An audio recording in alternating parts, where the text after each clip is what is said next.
दिल्ली के इतिहास में मुगलों के बारे में बहुत कुछ लिखा गया है, लेकिन एक ऐसी तवायफ भी थी जिसके कारण कोहिनूर भारत से दूर हो गया। मुगलों के हाथों से कोहिनूर छिन गया।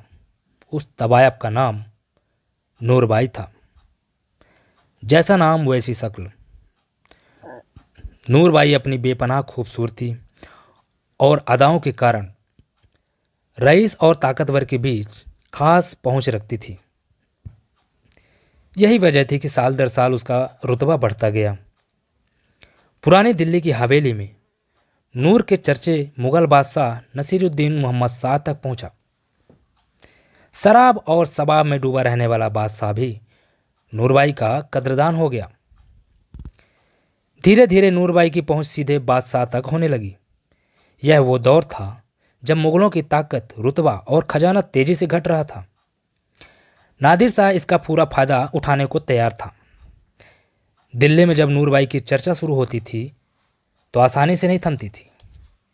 लोग उसकी खूबसूरती के कायल थे। मुगल बादशाह किस कदर उसका दीवाना था, यह इस बात से समझा जा सकता है कि उसकी हवेली के बाहर मुगलों के हाथी खड़े रहते थे। बादशाह की तरफ से बेशकीमती तोहफे मिलते थे जब वो हाथी पर बैठकर दिल्ली की सड़कों पर निकलती थी, तो देखने वालों की भीड़ लग जाया करती थी।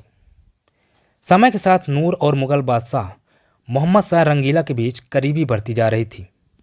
इस बीच नूर को पता चला कि बादशाह अपनी पगड़ी में हीरा रखते हैं।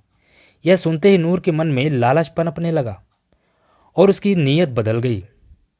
सन 1739 में ईरानी बादशाह नादिर शाह ने सल्तनत के 13वें बादशाह रंगीला से सिंहासन छीन लिया, लेकिन 56 दिन बाद ईरान वापस लौटने का फैसला भी लिया।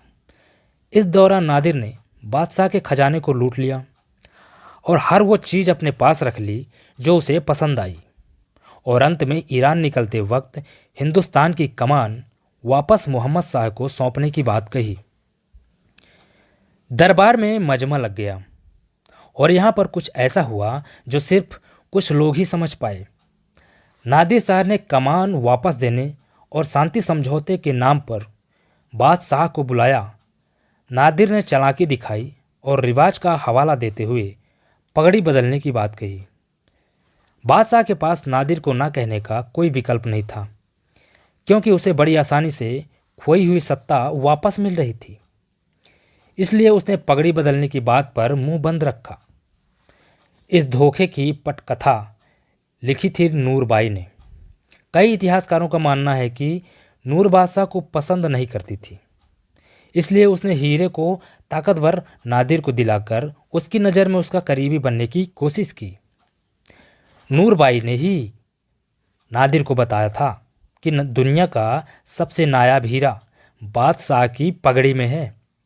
इस तरह मुगल बादशाह के हाथ से कोहिनूर चला गया, जो उसके लिए किसी बेशकीमती खजाने से कम नहीं था।